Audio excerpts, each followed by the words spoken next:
Back to the basics, back to the basics, back to the basics. The question is where do you go in your life to get back to the basics? Where do you go to get back to the basics?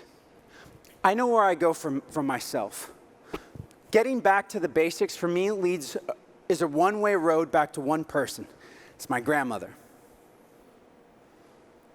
My grandmother was the queen of the basics.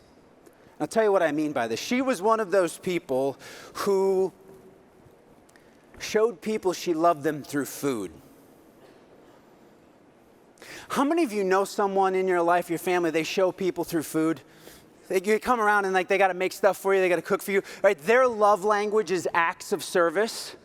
Yep, that was her. If you step into my grandmother's house, you were met with the aroma of affection. You know what I mean, right? And she lived in I grew up on a 4th generation farm in Minnesota. And, remarkable men in my life, but remarkable women as well. And you walk into her house, she lived in a little farmhouse, and you'd come in the front door and you were immediately in the front porch. Old farmhouses, it's like, because you got to be able to drop your work boots and your work gear. There was a wash bin, wash your hands, and all that was there. But then your very next step was into the kitchen, which meant when you opened the door, it hit you quick.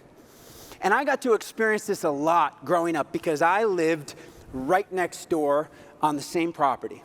Same farm. And let me tell you something, food mattered a lot to us. We didn't have a lot of money.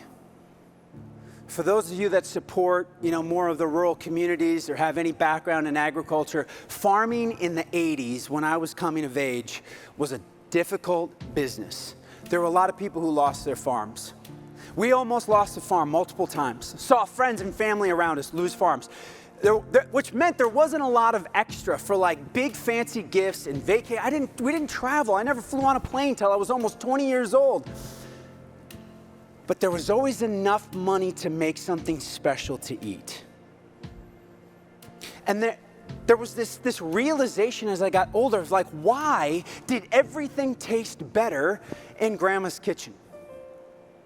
And what I realized is because it was almost like you could taste the love.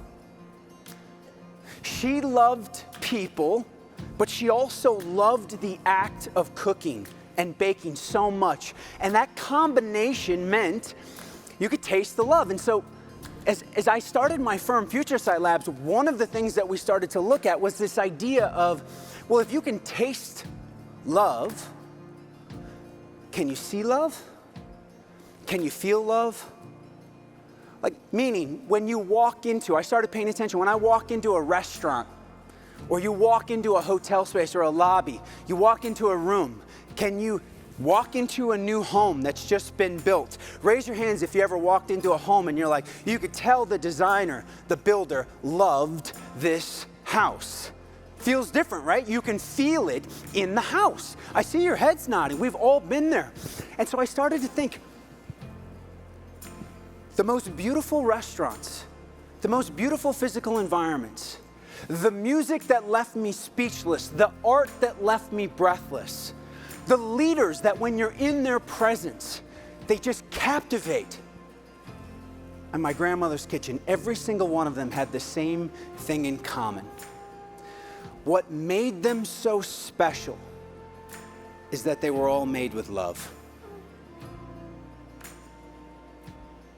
They're all made with love.